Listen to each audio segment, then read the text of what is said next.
చాలా కేసుల్లో health checkup అయిపోయిన తర్వాత డాక్టర్ చెప్పేదేంటంటే, మీరు ప్రీ డయాబెటిక్ అండి.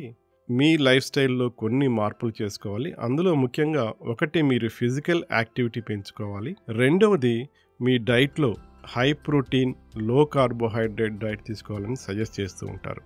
అది విన్న వెంటనే మనం ఆవేశంగా ఇంటికొచ్చి జిమ్‌లో జాయిన్ అవుతాం. ఇంటెన్సివ్ వర్కౌట్ చేస్తాం. బాడీ పెయిన్స్ వస్తాయి. అదే పెయిన్స్‌తో మళ్ళా వర్కౌట్ చేస్తాం. మళ్ళా బాడీ పెయిన్స్ పెరుగుతాయి. అవి తట్టుకోలేక జనరల్‌గా చాలామంది వర్కౌట్ చేయటం ఆపేస్తూ ఉంటారు. సో, ఇక్కడే మనం తప్పులో కాలేసినట్టే. పప్పులో కాదండి, తప్పులో కాలేసినట్టే. జనరల్‌గా ఎప్పుడైతే మనం ఇంటెన్సివ్ వర్కౌట్ చేస్తామో మజిల్‌లో మైక్రో టియర్స్ అంటే కండరాలు తెగిపోతాయి. అవి రిపేర్ అవ్వాలి, హీల్ అవ్వాలి అంటే మనం దానికి తగినంత ప్రోటీన్ ఇవ్వాలి.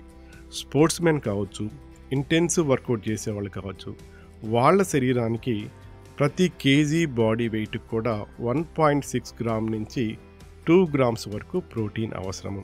ఈ విధంగా తగినంత ప్రోటీన్ ఇస్తే మన శరీరం ఈ నొప్పుల నుంచి త్వరగా కోలుకొని బాడీ బిల్డింగ్ వైపు మనం వెళ్తాం. అంతేగాని తక్కువ ప్రోటీన్ ఇచ్చినట్లయితే ఈ ప్రోటీన్ లోపం వల్ల ఇంకా మనం నీరసించిపోతాం.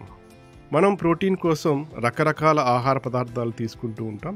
అందులో అన్నిటికన్నా అతి ముఖ్యమైనది రొయ్యలు. రొయ్యల్లో ప్రోటీన్ ఎక్కువగా ఉంటుంది, కార్బోహైడ్రేట్ అస్సలు ఉండదు. అలాగే ఫ్యాట్ కూడా మిగతా మాంసాహార ఉత్పత్తులతో పోల్చినప్పుడు అతి తక్కువ ఫ్యాట్ ఉంటుంది. కాబట్టి మీరు శరీరానికి తగినంత ప్రోటీన్ ఇవ్వాలంటే మీ ఆహారంలో రొయ్యల్ని ఒక భాగంగా చేర్చండి. Visit protein hub today, your one stop destination for all your protein needs.